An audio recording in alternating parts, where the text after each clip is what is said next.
warahmatullahi wabarakatuh.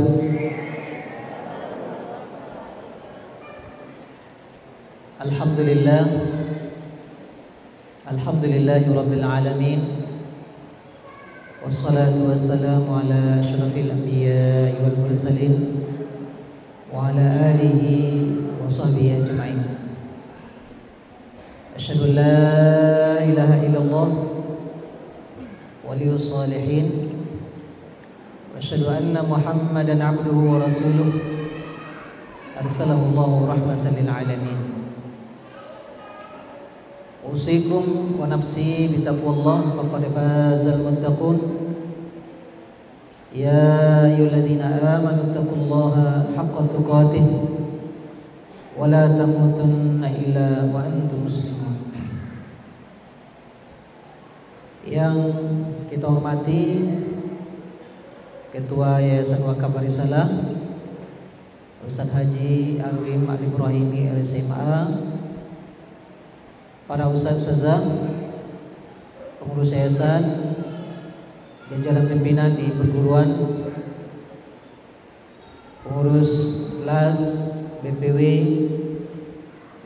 kepala-kepala sekolah, dan seluruh wakil, Bapak Ibu, para ustaz-ustazah, keluarga besar Yayasan Wakaf Barisalah yang dirahmati Allah. Alhamdulillah, kita bersyukur kepada Allah Subhanahu wa taala pada siang hari ini dalam keadaan sehat walafiat. Kita dimudahkan Allah untuk berkumpul di ruangan GOR ini, di Gedung Serbaguna Perguruan Islam Barisalah.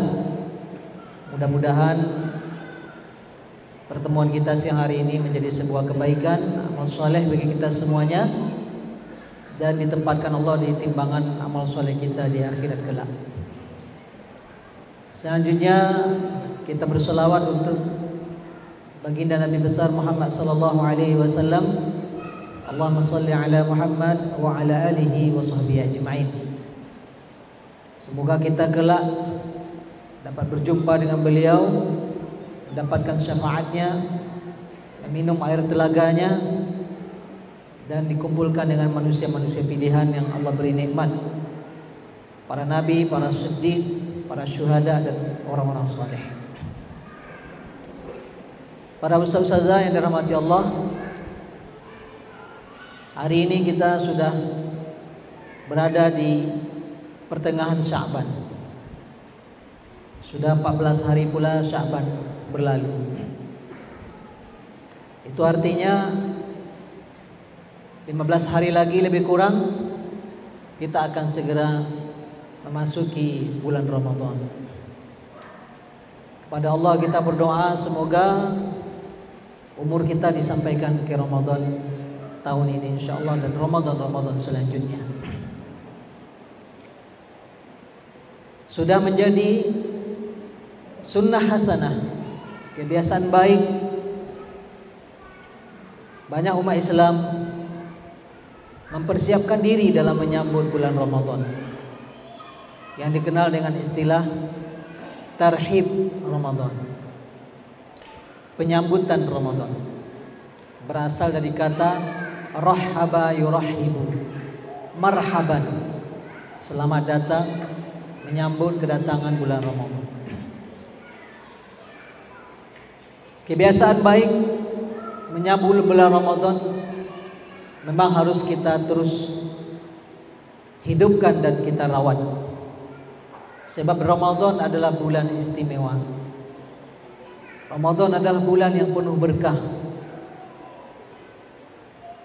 bulan yang dimuliakan oleh Allah Subhanahu wa taala dari bulan-bulan yang lain. Dalam hadis yang diriwayatkan oleh Imam Muslim dan Imam Bukhari dalam sahihnya, Rasulullah sallallahu alaihi wasallam ketika mengawali atau menyambut kedatangan Ramadan, beliau berkhutbah, beliau berpidato. Beliau katakan, qad ja'akum Ramadan, sungguh telah datang kepada kalian bulan Ramadan. Syahrun mubarakun, bulan yang diberkahi. Iftaradallahu fihi siyamah, Allah wajibkan di bulan itu berpuasa. Tuftahu fihi abwabul jannah wa tughlaqu fihi abwabul jahim wa tughallu fihi asyayatin wa fihi lailatun khairun min alfi syahr man hurrima khairaha faqad hurim. Telah datang kepada kalian bulan Ramadan, bulan yang diberkahi. Allah wajibkan di sana berpuasa, dan di bulan itu dibukalah pintu-pintu surga dan ditutuplah pintu-pintu neraka, dan dibelenggulah setan-setan. Dan di bulan itu terdapat satu malam yang lebih baik dari 1000 bulan, yaitunya Lailatul Qadar. Barang siapa yang diharamkan oleh Allah dari kebaikannya, maka sungguh dia telah diharamkan. Para ulama ketika mensyarahkan hadis ini mengatakan, berdasarkan hadis ini disyariatkan untuk gembira menyambut Ramadan. Harus ada kegembiraan itu, harus ada suasana sukacita, harus ada rasa hati yang gimana gitu. Mungkin kalau kita ilustrasikan, saat kita terima gaji bulanan, gembira nggak? Gembira nggak kira-kira?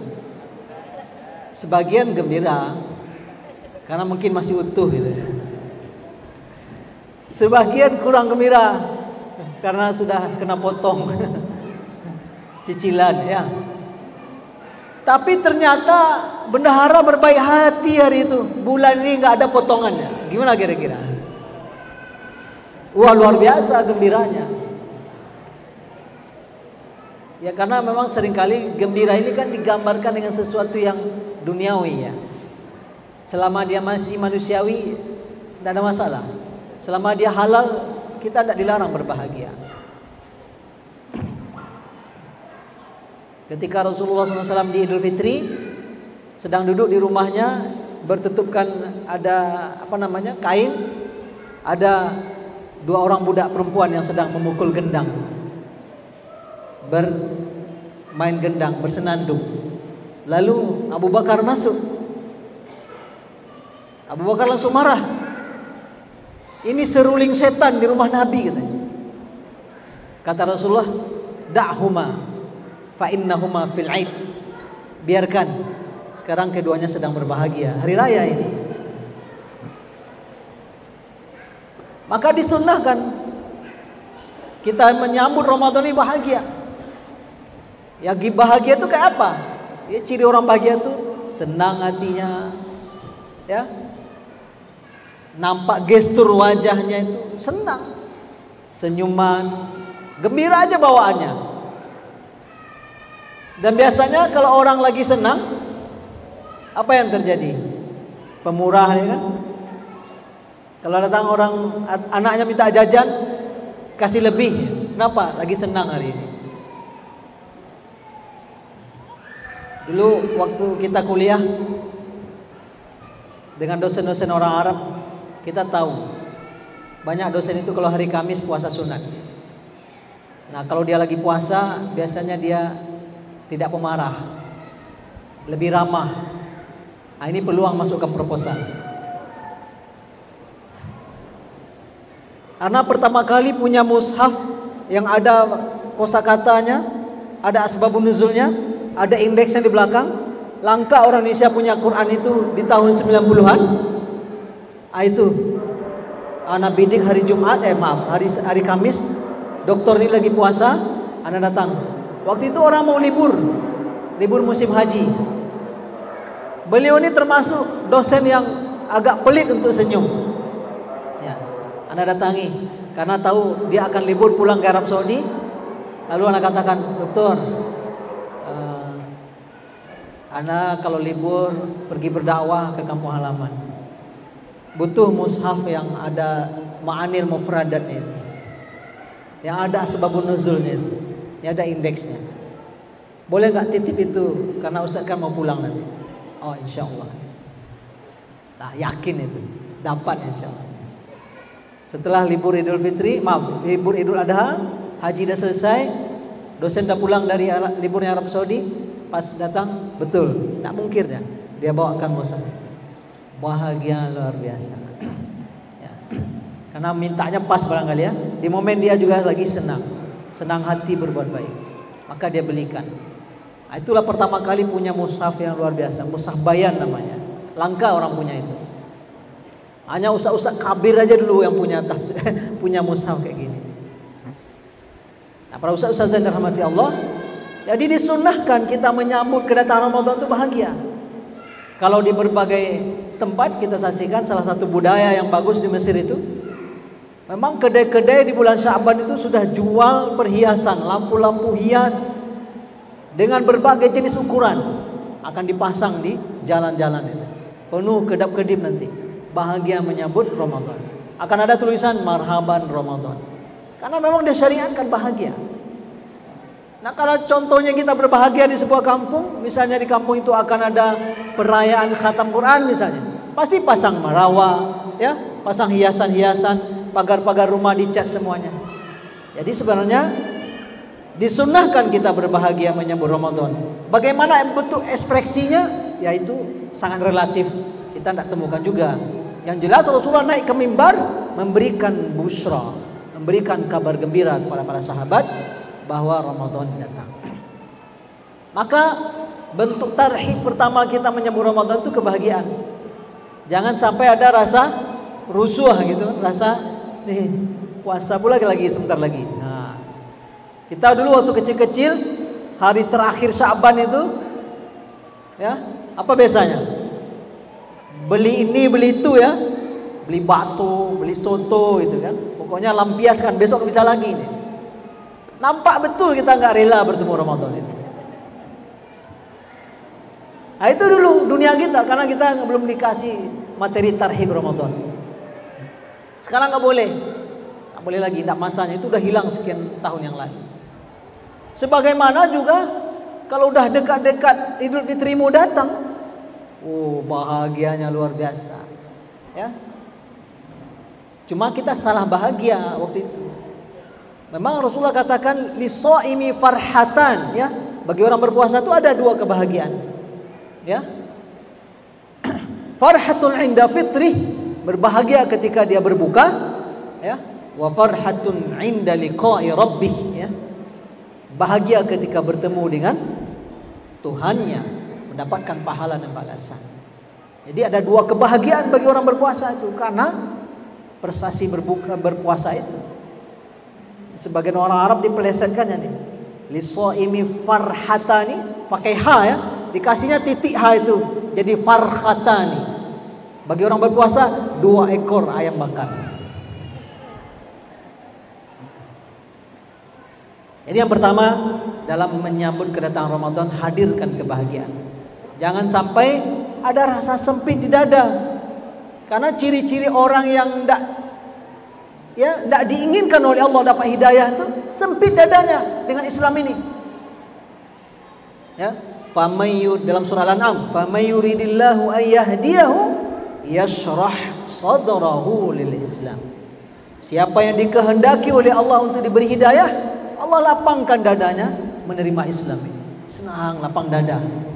Wa may yurid ayyudillahu yaj'al sadrahu dayyiqan harajan ka'annama yas'adu fis sama.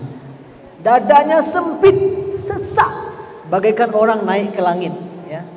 Kalau kita daki gunung atau daki bukit atau kita pergi ke daerah ketinggian, biasanya kadar oksigen berkurang, maka kita nafas pendek.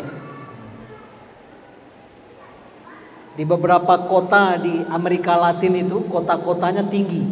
Ada yang di atas 2000 di atas permukaan laut. Itu kalau orang main bola di situ tidak biasa, cepat letih. Klub-klub Eropa kalau main ke situ kalah sama orang Amerika. Karena mereka nggak biasa main di daratan tinggi yang oksigennya sedikit, cepat lelahnya. Nah, kita kalau naik ke tempat tinggi, cepat sesak napas kita, tersengal-sengal. Itu ilustrasi Allah Subhanahu Wa Taala. Orang kalau tidak senang hatinya dengan Islam gitu, Ya, sempit aja dadanya dengan syariat Allah Subhanahu wa taala. Maka jangan sampai kita orang beriman menyambut datang Ramadan yang pertama adalah ada kebahagiaan. Hadirkan itu, ya. Dan ekspresikan. Ramadan mau datang lagi, alhamdulillah.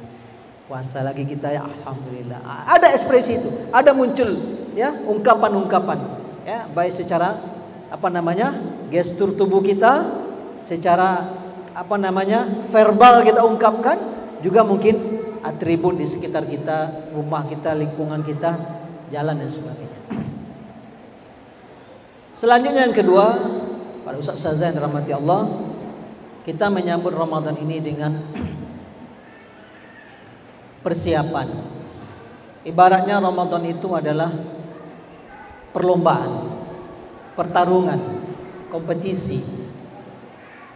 Ibaratnya kita berlomba dalam hal-hal yang duniawi, katakanlah lomba apa saja, olahraga kan, lari kan. Walaupun kita orang hebat, walaupun kita mantan juara misalnya, kalau kita orang jagoan, lalu kita nggak latihan, udah saya nanti di lapangan saja kita berhadapan. Yakinlah, kita akan kalah. Kita akan tumbang. Dalam aspek keduniaan, manusia aja sekarang menggunakan teknologi untuk mencapai prestasi-prestasi dunia. Masuk teknologi ke badannya. Gimana bisa menjadi manusia tercepat? Dulu orang menembus 10 detik itu susah untuk lari 100 meter. Sampai kemudian ada manusia pertama memecahkan rekor 10 detik. Sekarang orang sedang mengejar pecahkan rekor 9 detik untuk lari 100 meter. Makanannya diatur, minumannya diatur, larinya berapa sehari untuk pecahkan rekor 9 detik 100 meter. Itu sedang dikejar sekarang. Amerika, Eropa, Jepang. Ya. Manusia tercepat Indonesia, siapa namanya? Orang NTB. Belum pecah 10 detik sama dia, belum. Itu urusan dunia.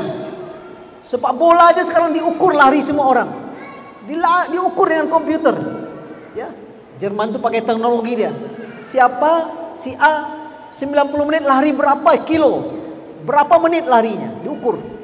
Lalu kekuatan lawan diukur. Maka dimainkanlah pemain yang semua larinya di atas kekuatan lawan. Dia dapatkan juara dunia dengan teknologi. Anak kebetulan karena hobi main tenis meja. Bat tenis meja itu sekarang karet dan kayunya diteknologikan. Kayunya ada unsur karbonnya. Jadi sekarang orang menang itu bukan sekedar jago, karena teknologi alat pukulnya. Ya, bola dibalikkan ke sana, itu mutar-mutar entah kayak apa ya. Itu semua urusan dunia. Ramadan ini urusan akhirat kita. Bolehlah kita juga kemudian membuat ukuran-ukuran. Kita coba lihat bulan kemarin, Ramadan 2-3 terakhir. Kita coba juga bikin grafiknya. Seperti apa capaian kita. Puasa alhamdulillah lunas. Kecuali mungkin ibu-ibu. Bapak alhamdulillah kemarin gak ada masalah. Tilawahnya berapa? Hafalan berapa termurajaah? Infak berapa? Kita coba bikin tabelnya 2-3 Ramadan berlalu. Agar kemudian Ramadan besok, ya kita naikkan sedikit. Ada pertumbuhan, ada perbaikan. Ada rencana untuk itu. Sekaligus tentu ada persiapan. Para tabi'in mengatakan Ramadan ini Sya'ban ini syahrul qurra. Sya'ban ini bulan para penghafal Al-Quran. Kenapa? Khusus di Sya'ban ini dia murajaah seluruh hafalannya serancar-rancarnya. Nanti pas Ramadan tinggal pakai. Tinggal pakai karena sholatnya sejuz malam. Maka Sya'ban ini syahrul qurra. Nah kalau dia hafiz 30 juz 7 qiraat, berapa dia ulang di bulan Sya'ban ini? Ini kita sudah rindu pula bulan Ramadan pergi ke Mesir. Ustaz Doni sudah pulang? Jangan-jangan sampai Ramadan dari sana. Ada sebuah masjid, ya, nggak terlalu besar masjidnya di Mesir itu. Imamnya masih sangat muda, jauh di kita umurnya, di bawah kita. Dia hafiz qiraat sab'ah. Tiap malam itu ditukar-tukarnya qiraatnya. 2 rakaat pertama yang biasa standar, riwayat Hafs an Asim. Nanti 6 rakaat tersisa ditukar-tukar. Itu berjubel orang datang ke sana sholat. Kalau udah azan kita datang ke sana, azan Isya datang, jangan harap dapat tempat dalam masjid. Alamat di jalan atau di halaman. Anak pernah ke sana karena sudah beberapa kali tahu masjid itu. Waktu berkunjung entah sama Ustaz Arwin, entah sama Ustaz Soleh, entah sama Ustaz Kam. Sengaja sholat tarawih ke sana. Aduh, kecewa anak waktu itu. Kenapa? Malam itu 1 qiraat saja dia sama Ustaz. Enggak ditukarnya 8 rakaat itu. Ada alumni yang menemani itu. Dah selesai kita witir, tanya sama alumni, kok dia nggak pakai qiraat? Nggak tahu lah Ustaz, mungkin dia sengaja. Tapi coba lah Ustaz request malam besok. Ternyata imannya bisa di request. Maka kemudian kita datang ke depan, salaman, apa kabar Syekh, segala macam. Syekh, besok pakai qiraat-qiraat yang lain ya. Siap. Besok kita datang lagi dan dia realisasikan. Nah, imamnya bisa di request. Tentu orang kayak gini, Sya'ban ini sudah selesai persiapan. Kalau kita tidak masuk kelompok penghafal Al-Quran, paling tidak kita ini minimal pembaca Al-Quran. Itu minimal ya. Itu standar minimalis. Tidak ada lagi interaksi terendah kita di bawah itu. Baca ya. Maka jangan nanti hari pertama Ramadan langsung kebut 7 juz. Bisa, mungkin bisa. Cuma pas hari kedua berat. Untuk konsisten nanti 7 terus, ada berat ya. Mending hari pertama 1, besoknya 2, besoknya 2,5. Nanti pas di ujung itu 10 juz khatam sehari. Nah, enggak apa-apa. Jadi kita semakin naik grafik. Langsung dibantai 5 juz hari pertama, besoknya putur. Dosanya udah istirahat lagi. Tapi kalau sudah latihan hari ini, ya, ibarat pelari jarak jauh, ya hari-hari ini dia sudah rutin 5 kilo lari setiap hari. 5 kilo, 5 kilo. Pas lomba dia ikut lomba 5 kilo, dia langsung. Apalagi kalau pelari maraton jarak jauh yang 40 km. Ya, 40 km atau pesepeda jarak jauh 250 km. Orang sini berganti bertukar-tukar di depan. Udah tinggal lagi, udah ganti lagi, tinggal lagi. Tapi atlet yang betul-betul terlatih itu stabil. Nanti 3 kilo terakhir enggak terkejar dia lagi. Anda kebayang kayak apa urat di pahanya itu. 3 kilo terakhir tuh mau tanjakan, mau ini enggak berhenti mengayuh gitu. Itu urusan dunia. Nah, tentu dalam menyambut Ramadan ini juga kita mesti siapkan stamina. Ya, cobalah hari ini kita tidak khatam 1 juz, tilawah kita kalau bisa 1,5, 2, sehingga begitu hari H pertama Ramadan porsinya sudah kita pernah lewati dengan lumayan stabil. Begitu juga Ramadan itu syahrul qiyam. Man shoma Ramadana, man qama Ramadana. 2 identitas utama Ramadan, siyam, qiyam. Identitas itu insya Allah gampang, ringan bagi kita. Kalau di bulan Sya'ban ini kita sudah puasa, sudah qiyam. Maka di hari H-nya nanti ringan, tak berat. Itu sebabnya baginda Rasulullah SAW tidak ada puasa yang banyak di luar Ramadan melebihi puasa Sya'ban. Kadang puasa seluruhnya. Ya, kata Aisyah, kadang saya melihat Rasulullah itu seperti dia puasa tak berbuka. Walaupun pernah juga dia ya tak berpuasa seperti apa, berbuka seperti tak berpuasa. Tapi kebanyakan Sya'ban Rasulullah adalah lebih dominan berpuasa. Nah, ini masih ada waktu ini. Kita masih punya beberapa kali lagi, Senin Kamis menjelang berakhir. Cuma ada hadis ini para ustaz-ustazah, bagi yang tidak biasa puasa, kalau sudah separuh Sya'ban tidak boleh puasa lagi. Kita tidak biasa puasa Senin Kamis atau Senin saja atau Kamis saja. Selama ini enggak pernah puasa, jarang kali puasa. Kalau sudah separuh Sya'ban, separuh tersisa, enggak boleh lagi puasa. Makruh puasa. kecuali ada hutang yang harus dibayar. Ya udah, tunaikanlah hutang itu. Nah, beruntunglah yang selama ini ada puasa sunat, apakah Senin atau Kamis, walaupun separuh Sya'ban datang, separuh yang tersisa puasa sunat yang biasa kita lakukan masih bisa kita ulangi. Nah, ini pasti kita siapkan hari ini. Termasuk juga berinfak. Kalau bisa Ramadan besok tiap hari berinfak, tiap hari. Berapa porsi terserah. Tapi usahakan. Memang kita schedule itu 30 hari atau 29 hari nanti kita tiap hari berinfak. Tentu dari hari ini latihannya. Dari hari ini kebiasaannya. Kana Rasulullah sallallahu alaihi wasallam ajwadan nas wa kana ajwada ma yakunu fi Ramadan wa kana ajwada min rihil mursalah. Rasulullah itu orangnya dermawan, itu asli sudah. Aslinya udah dermawan. Tapi lebih dermawan lagi ketika Ramadan datang. Nah, itu memang orang soleh itu ketika dia berpuasa tambah dermawan ya. Jadi kalau ada kebutuhan sama orang soleh datang ketika dia puasa. Jebol itu nanti. Justru Nabi ketika Ramadan datang lebih dermawan lagi. Saking dermawannya melebihi angin yang mengalir bertiup. Angin tidak pernah pilih dia kemana dia mengalir bertiup ya. Maka Rasulullah sangat dermawan di bulan Ramadan.